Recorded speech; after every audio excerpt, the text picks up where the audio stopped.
Tito Puente Jr. So let me set the scene here. You're at a restaurant. Waitress or waiter comes up. I mean, you hand them your credit card, and they look at it and they go, "Is it really? Is it?" You usually charge me double. Yeah.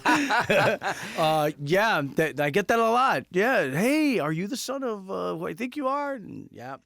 Usually in the Spanish restaurants. Yeah, I bet. But most restaurants, yeah, I try to pay with cash as much as I can.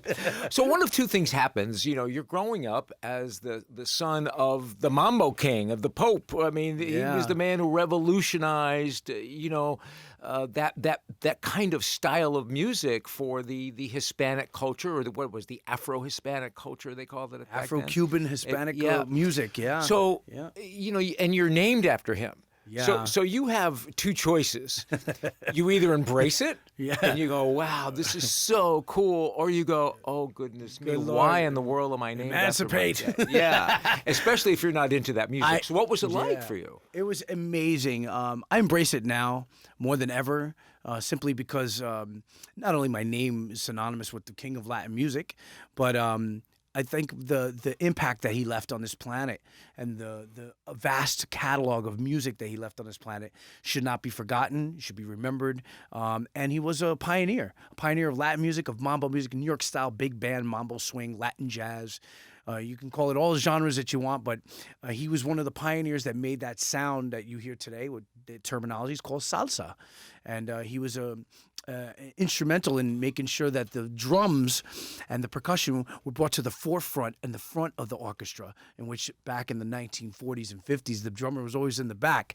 But when you saw Gene Krupa, which was my father's biggest influence in his life, that was a sight to be seen. The amazing drumming of Gene Krupa and how he took over the whole entire big band, and watching him, that's what my father wanted to be, and that's what Tito Puente became, the Gene Krupa of Latin music. Yeah, well, Tito Puente could almost do the entire musical song, so to speak, just with the percussion. Yeah, just you with the didn't even percussion. need strings or piano. He was an anything. avid vibraphone player as well. I want to make sure that folks, you can see that anywhere, that my dad was an avid piano player as well. Played 13 different instruments, saxophone. He started on sax, went from horns to percussion, and just amazing array of talent. Child prodigy of Spanish Harlem, New York. Amazing. So for you watching this, he's dad to you, right? It's a big shoes to fill, Tony. Yeah, well, obviously. Yeah. But still, when you're little, and you're growing up, you're a teenager, and he's coming home, and, I'm sure he's playing the music in the house. Was that something that you gravitated to, or were you going, no, man, I want to listen to a little rock and roll here. I got a little heavy metal I'm going to listen to. Uh-huh. I have such a palette for different styles and genres of music, whether it become heavy metal or rock or rap or hip hop. Love it all. When you're younger, your parents always tell you, don't touch this and don't touch that. And what do? We touch those things that our parents don't say. So the drums were one of them. And my father had a big garage full of, percussion. Not only just drum set, trap kit and timbales, plus vibraphone and a lot of different other, instruments like the bata and timpani drums. I don't know why he had timpani drums, but he had French timpani drums that were huge. And I would be down there and just banging away on them. And I guess I kind of just, started hitting pots and pans, kind of like what he did when he was younger, too. Being in a tenement in New York City, playing instruments was something that the kids did, but it was so noisy. So they would tell my grandmother, Cecilia Puente, hey, put that Ernie in school because he's making a lot of noise, banging on the pots and pans. Yeah. And that's when Dad started going and getting piano lessons for, I think it was about a nickel back then in the 1930s, and then he discovered that his real calling was percussion playing. But the beauty of it, to me, is that he was so understated. He was so humble. I mean, here's this man who can play 13 different instruments, right? Then he goes off to war, represents this country, gets a Medal of Honor. I mean, we can go on and on and on. When he comes out, he's awarded an opportunity to get to Juilliard. I mean, and that to me, for any musician, for anybody in the music world, that is that's the palace. That's that's the Vatican of music, anybody who wants to study music. Yeah, and you have to audition to get into that school. But he got out on a GI Bill, serving in the U.S. The GI Navy. Bill helped so many Yes, people then. it did, especially the Hispanics that came from the island of Puerto Rico. Back then, they were all immigrants, and a lot of immigrants were living in New York at that time. And that was an excellent opportunity for him to really channel in on all those instruments that he played, especially the vibes and piano playing. And he learned a lot of composition and arrangement. My father was probably one of the most sought-after Latin composers at that time for any mambo band or any Latin band that was existing in the five boroughs of Manhattan. So he was really in demand at the time, and I'm glad that he got that opportunity. Well, he, of course, really ran with that. But he was, remember, Tony, he was a street musician first. Tito Puente came from the streets of Spanish Harlem and Puerto Rico, and the Afro-Cuban rhythm that he really honed in on is something that he learned out of playing in Central Park with all the conga players and drummers that were in the neighborhood. But don't you think that experience really gave him a leg up in terms of he had his finger on the pulse of what people wanted. He had a sense, to me, of what would work. Yeah. Right? It wasn't a hit and miss with Tito Puente. It seemed to me, listening to his music, that he knew right on because he had lived, he immersed himself in that. In that culture. Would you agree? I totally agree. But before his playing, and he's looking at me right now, he's saying, hey, you better not be lying about me. Don't you dare screw up here. I would have to say that my father was a avid dancer, and he started off with his sister Anna, which was my aunt, and she passed away very young. But Tito Puente was a dancer first, and the mambo and the ballroom dancing was really what he wanted to do the most. Was the guy's name Arthur Murray? There you go. That's right. So my father was really... Their schools are still around. That's absolutely... So my father was an Arthur Murray student, probably when he was in his... he was winning dance contests with his sister. Wow. He started playing drums because he had a bicycle accident in El Barrio in Manhattan on 110th Street, and that kind of like took him out of the game of performing and winning all these contests. He must have been 10 and 11 years old, and that's when he started going towards the percussion playing and hitting drums. Playing the saxophone was really the first instrument that he really honed in on, and went to war and played that. Wrote a lot of compositions being in the war too. You would never believe that, being in that whole atmosphere. But I have to believe that was an inspiration. It had to be inspiring just from the fear and hearing the bombs. Correct. That to me, when you talk to veterans who had been through that, when they talk about the resonance, the sound at night that they couldn't sleep, that had to be an inspiration for him to write music. Must have been an inspiration from him. He wrote one of his greatest hits, Ran Can Can, on an aircraft carrier, the USS Santee. A lot of people don't know that, and that's one of those big monster hits that he has in his catalog, and which he released in 1949. Amazing how his knowledge and capacity of being around chaos and wow, that whole turmoil of death and all that. And he ended up writing the most amazing music and compositions at that time. Doesn't it give you some insight to the man and the peace he must have had within his heart and within his soul to be able to quiet himself enough to write something like this? Yeah, I would think so. Simply because being from New York City, we got a lot of noise all around us, and my father was making noise on top of noise. Yeah, that's right. But he was like that. And growing up in our home up in Rockland, he would have the radio on, the television on, and mom would be cooking, and the kids would be running around. And I remember we would have to call him a few times. Hey, Dad, dinner's ready. What? But he liked that. It was organized chaos to him, and he found music in that. For the Anglo, all right, I think for most Anglos, and if I can speak for them, our first sort of introduction to that style of music was watching I Love Lucy and Desi Arnaz, as Ricky Ricardo, and Lucy always trying to get in on the act and whatever, but he would be up there dancing. He had his drum or the guitar or whatever. I guess my question to me is, was there a synergy between your dad and Desi Arnaz that you're aware of? I think so, we were talking about it earlier. I think the whole mesh of Puente and Desi Arnaz came from a band named Vincentico Valdez, who sang with my father prior to him going to the war in the 1930s and the early 40s before the war.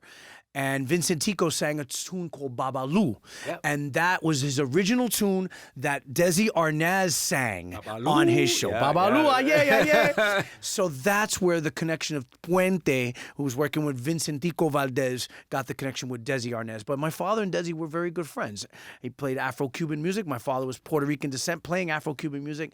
And I Love Lucy, what an amazing show. And it did teach the American public about Latin music and mambo music. And it was very instrumental in bringing Latin music into everybody's household. All right, so let's fast forward big time, and you decide you're going to carry the mantle.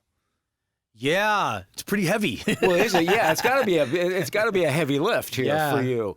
And while you're technically you yourself are not a baby boomer, your audiences are baby boomers. My audience are all baby boomers. I kind of wish I lived in that era, and I kind of feel like Great I do. era. It was really a great is. era, the baby boomer era, where the Palladium was king at that time. It was Yeah. a very popular nightclub in New York, and mambo dancing was really hip and happening. The pachanga, the rumba, the mambo, all those sounds. I Today, remember as a child, my parents and my aunts and uncles being Yeah. able to take shuttles over to Cuba, right, Wow. to gamble and dance. That's Yeah, what my they would father do. used to say, I used to play all that stuff. BC. I was like, what's BC? Before Castro. Exactly. Exactly. So, tell that me was about it. your transition, your changeover into like now representing the family, representing your dad, but still holding on to the soul of the music. I hang on to his soul of all his instrumentations and his compositions, and I try to bring them to the maximum they could be. Whereas I can perform with a small combo band, and then the next night perform with an actual symphony orchestra or symphony and bring that music to life. His music is timeless, and I'm glad that I'm getting the opportunity to do that at the age of 48. And hopefully I will continue that generation through my son and through his son, and we keep the name going. It's very, very important that the kids today and youth today, beyond the baby boomers, the Gen X's, the millennials, all of them, all remember where this music does come from. It comes from the Queen Celia Cruz, the King Tito Puente, Machito, Tito Rodriguez, all those great, great bands from yesteryear. Two or three quick questions. Did Carlos Santana give your dad the just due with making Oye Como Va, which your dad wrote? And Yes. But Carlos Santana took it to a new level. Yes, he did. What, that Latin rock. Are you satisfied with the credit your dad got from I'm Carlos not sure. Santana? I can only speak on my behalf. I don't know if my father was, but it got me through college, so I'm pretty happy about that. My mom's happy with the checks. Thank you, Carlos Santana. All right. What do you do as well as your dad, and what do you do better than your dad? Oh, wow. As well as my dad. Maybe the ego, cockiness. I don't know. He kind of rubbed off on me with that. I don't know if I could do anything as far as instrumentation or performance-wise as magical as he did. He had a magic to him that was just, tenfold. It was incomparable, and I will always respect that whenever I do my performances. Although I kind of look like him, and I'm beating him by not having any white hair yet. I was not going to mention that. Yeah, they say that all the time. I don't have the white hair yet. I'm getting close to 50, but my dad had white hair at my age, so I'm beating him by that much. Tito Puente Jr., what a pleasure. I love spending time with you and love reminiscing, and your dad still has so much great influence on so many of us, and for you to be able to continue that is quite special. Thank you for joining us on the Tony, Baby thank Boomer you. Report. Thank you so much for having me on your initial show, and this is a fantastic opportunity to celebrate my father's legacy. Thank you, Tony. You're welcome. So you're 48. At what point did you decide, okay, I need to resurrect this music. I need to become help my dad. I want to be my dad, but I'm going to be my own person. So tell me about that whole transition and you wanting to do that and how it started for you. Yeah, well, after his passing in 2000, it's been 19 years. It was very, very difficult. I was doing Latin house music at the time, so I already was established in that genre of music and performing, and I redid an classic tune, the Oye Como Va, in a dance version. And it was did very well in the pop charts, and I won many awards through Billboard and other accolades. And so I was already on my way of performing-wise, and I did get to do many concerts with my father, which was a great treat. And after his passing, a very big void in Latin music came, and it took me a good two and a half, maybe 3 years, and of course, I had to do it with the team. And I got the blessing from my brother and my mom, my sister.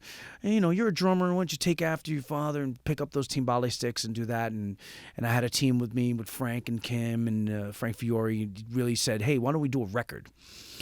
And I was very reluctant on doing a record, but it took me a lot of courage. He gave me a lot of strength, and my family was behind me, and they said, "Hey, I think you can keep this music going." I saw too many tributes too, Tony. There was a lot of tributes coming out from my father, and the orchestra was performing. His band was left really with no leader at the time, and again, there was a big void in Latin music where there was no mambo king anymore. And I don't think I would be able to be the mambo prince, but I wanted to do a nice tribute to him in retrospect of his career and the hit records that he had from the 1950s. I didn't want to do the more recent stuff. One of his last records was Obra Maestra, which was 2 Grammy Awards after his passing. So there was really big shoes to fill at that time. So that's why I waited a good couple of years. Then I decided to do a record called En los Pasos de mi Padre. In translation, that means In My Father's Shoes. And I did all the great classics from a record called Dance Mania that was released in 1957 on RCA Victor. And some great tunes, good cha-cha-cha numbers. I'm sure a lot of the baby boomers remember the cha-cha-cha and the Roomba. 1, 2, 3. Yeah, 1, 2, cha-cha-cha. There were some great tunes on there, and it was a nice tribute to him. And I got some of the magic of the Puente Orchestra by using some of his original musicians on the record too, and recorded it in South Florida. And I was just so happy that I got an opportunity to do that. And then it took off. It just took off, and we had almost about 150 shows for that one year, and then it picked up the next year, and it was just took off. And I was very surprised that the baby boomers and just the older fans and new younger fans, I bridged, and go figure, the last name is Puente, which means bridge, and I bridged the two, and I brought them all together to remember who he was. And it was nice that I was getting that feedback. I can honestly tell you, I have never once been booed, I guess would be the word. Everybody loves the music, and they like my quirkiness in between the songs, but they love the music, and it was the music that really shined from my father's career. If you go see a Tito Puente Jr. concert, you're going to see my father back in the 1950s. All right, we're going to talk about that, but I Yeah. want to reverse myself just a moment, because you made a big decision Yes.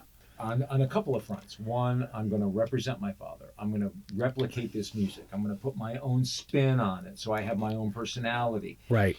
At the same time, I'm going to be dedicated to this. I'm going to take away from my family. So let's talk a little bit about how that went with your family. I'm sure you talked with them, and tell us a little bit about them, and then how they watched you, and then I want to hear about where the places you played.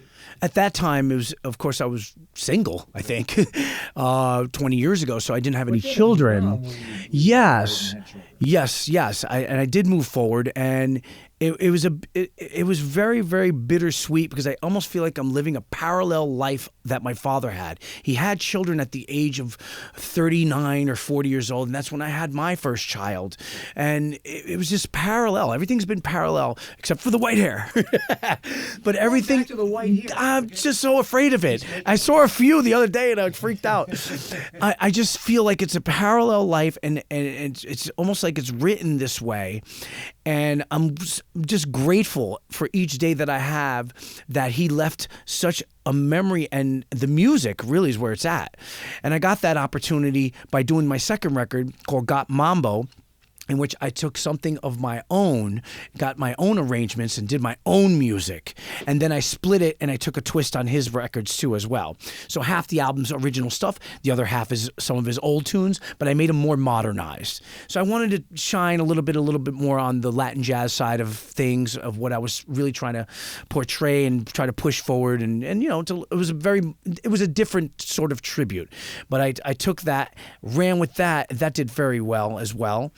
And that's when I decided after the second record, the successes kept coming in different aspects of my life, and that being having child, and it was great. Kids are great. I have a little boy. He's 10 years old. I'm not sure if he's really going to take after. Hey, they say talent skips a generation, so he's going to do great. All right, he's going to do fantastic. His name is Tito Puente Jr. Jr. Oh, like all George Foreman, all of them. Yeah, he's the third. He's the third. Great kid. I think he's going to be more of an actor. But he knows who his grandfather was, and he embraces that. I call him Antonia. I have a daughter too. She's 13. Her name is Miranda, and she very good singer. She started in the shower. Now she goes in the kitchen, and now she goes everywhere, and she sings all around the house, and she's fantastic. But I'm glad I got the kids into their grandfather because we come from a musical family. My sister Audrey's a meteorologist in New York City on Fox, and she does very, very well what she does. And my brother Ronnie, my half brother Ronnie, who is in his, I'll just say older, he was a baby boomer, let's put it that way. I don't want to reveal his age, but he is a fantastic musician, retired and lives in New York, and he really is the business person of the Puente hierarchy and the business protege of the Puente dynasty. And my mother, Margaret, who runs the estate of Tito Puente, and they're just fantastic. And it's great that the kids get to see their grandmother, every year, and it's nice. It's really nice to be part of the Puente family. So let me try and create a moment. You are getting ready to go on stage, your first big one, right?